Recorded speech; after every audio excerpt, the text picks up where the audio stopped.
Hola, human race. Welcome to at least in our region, a soggy Easter Monday. I grew a mustache for the Easter occasion because what would Jeebus do, right? He had facial hair, so why shouldn't I? As promised, I'm doing a Monday, Wednesday, Friday Bill 69 schedule up until I'm done these posts.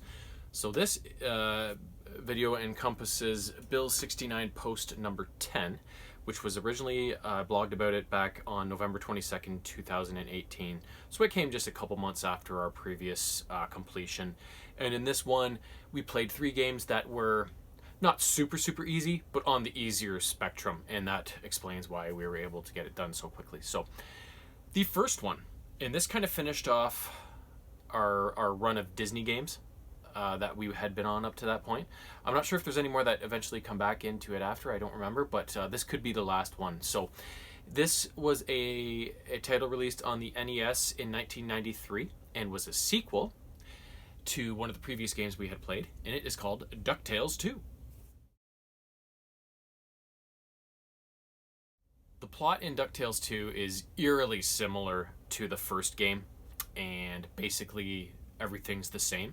But it is its own game because the destinations are so different from the first game that it could basically be, they could put the 2 games together into one game and just make a super long DuckTales game, and it would be completely fine. You would feel no repeat or anything like that.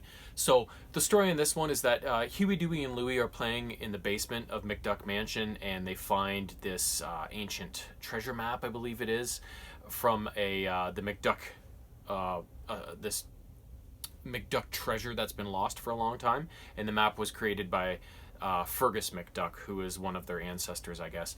So on the map, it has 5 locations that the Scrooge McDuck needs to go to investigate to find the ultimate location of the McDuck treasure. And as you go to each location on this map, you will get, upon beating the level and gaining the kind of the mini treasure at the end of each level, you'll gain another piece of the map that's missing that will, once all 5 are collected, pieces are collected, you'll get the location of the ultimate treasure that you're after. So the locations in this on this map that you have to go to first are Bermuda, Egypt, Niagara Falls, yay, Canada, Scotland, and the island colony of Mu, which I believe is made up. So once you go to, and you can go, like, when you the game comes up and you get into it, there's a map screen that comes up, and you can kind of pick them at whatever order that you want. So like I said, once you battle through each level, gain the treasure and the extra piece of the map, it leads you to the final treasure that you have to go to. And again, you're racing Flintheart Glomgold for that treasure because he's also caught wind of this treasure. And so it's just, again, your race to maintain your richest duck in the world title. So the enemies you face, again, are all mostly animal in nature, and the bosses that you face are a pirate captain, a pharaoh, or like a mummy sort of thing, a robot duck, a flame duck, and then the last one is what was it? Another type of duck. I forget what kind though. And then in the end, of course, you have to face Flintheart for the ultimate treasure. So this game is very similar. The items are all the same. You know, ice cream cones for small health regenerations, cake for a full regeneration, free men you can grab, and then of course all the monetary stuff that adds to your treasure hoard. And otherwise, it's basically just a the original DuckTales game reimagined with a different plot sort of thing. But like I said, although they're basically the same in premise, level wise and everything, they're so different that it's not like you're playing the same game twice, and I'm fine with that. I like when I've stated this before in various blogs, and I like it when they have a formula that works and they keep it that way because it's fun. It worked the first time. Unless you're a complete moron, it should work for you the second time. So that was DuckTales 2, which was a super fun game, and again, Capcom, can't go wrong. Next up was a game for the Sega Genesis, released in 1990. And it was a game, me and Civ, neither of us had ever heard of it before.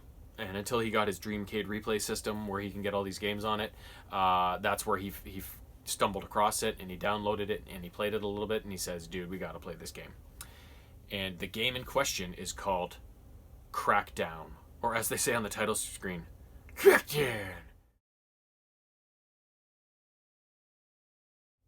The premise behind Crackdown is that artificial intelligence has kind of run out of control and has taken over the world, and you can play it one player, but of course it's best two players.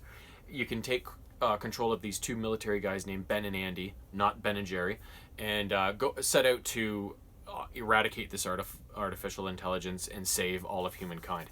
Now, the game breaks down into 4 acts, and within each act are 4 levels. As you make your way through the levels, it's of course you're best off destroying all of the resistance that faces you because it's just easier, but that's not the main purpose of your game. Each level is kind of, they're not really mazes, but there's different pathways you can take. And within the level, there's these little red X's on the ground where you are supposed to plant your bombs.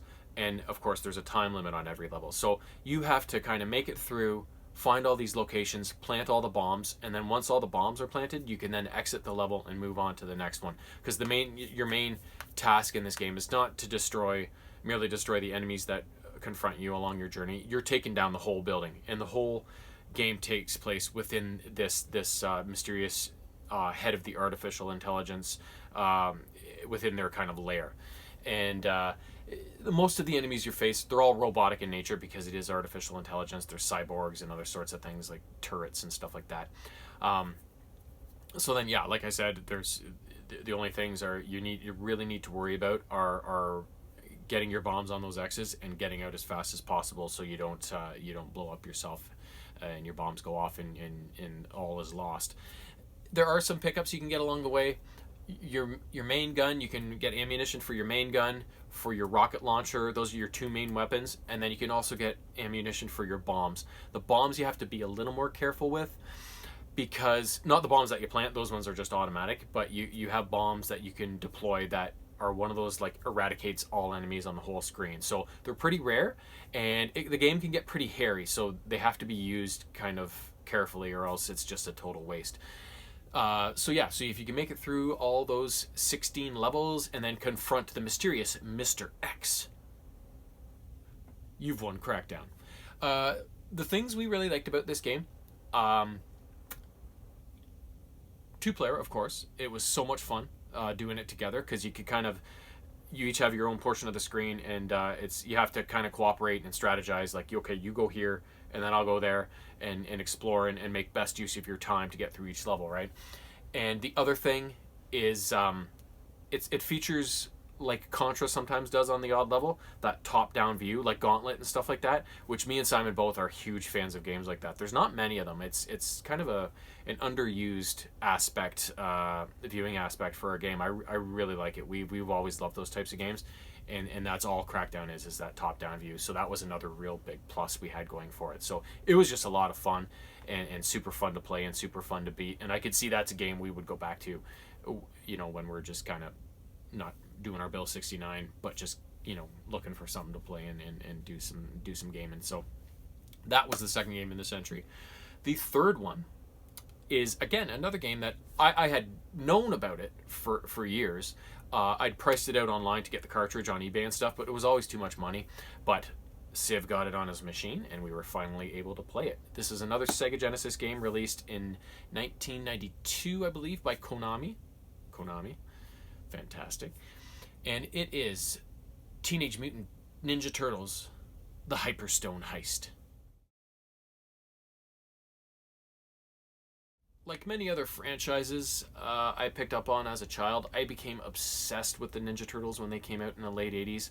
And, on top of, getting the toys and watching the cartoon to death, I always, there's a couple games originally on the NES, the original Ninja Turtles game, and then number 2 that was a redo of, like, the arcade game. And then I followed, there were some games I couldn't get, like this one I never was able to get, but as all the consoles evolved over time, I got all the ones on the GameCube and the PlayStations and stuff like that. So I continue to buy them to this day whenever they come out because it's such a fun franchise. And as you know, with my comic books and stuff like that, I love the Turtles. So in this game, Shredder has gained possession of the Hyperstone. The Hyperstone. It's a stone. That's right. The Hyperstone's something. It's a Hyperstone, and this stone. And this was a plot line in the original cartoon. I don't remember if it was the Hyperstone that did it, but it could shrink things. So, like all of Manhattan. So Shredder was using this Hyperstone to, basically hold the world ransom by shrinking all of their cities and being like, well, what are you going to do now, right? You got to pay up, give me power, that sort of thing. So you're tasked in this game with of course stopping Shredder from enacting this evil plot. So the outside of the game, you pick your brother that you want to use, and of course it's 2-player, and you go through 5 levels to eventually beat the game.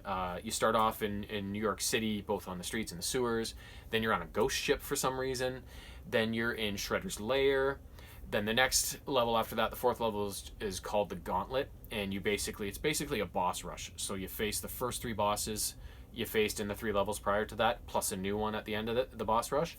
And then in the 5th level, it's the Technodrome. And then once you, of course, defeat Shredder and Krang in the Technodrome, you've saved the day. Other bosses you'll face along the way, I believe it goes in the order of Leatherhead,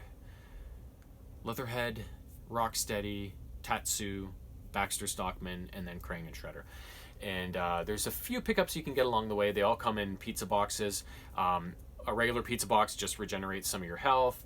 One with a bomb on the outside of it gives you like this devastating special move that you can perform outside of your regular moves, which are of course your main weapon depending on which brother you choose, plus jumping and jump kicks and this cool slam to the ground move that you can do. And then the 3rd box, which is more rare, I believe, is a free men. I think you can earn, or no, it's points. It's points which you can use to earn free men. Yeah, so then if you can face the 5 levels of danger and beat Shredder again, you've saved the day and saved New York and made Krang and Shredder very, very angry and upset with each other, and of course started off another bout of bickering between those two, the odd couple. So like I said, there's a few Turtles games that I wasn't able to get over my youth when I didn't have a lot of money.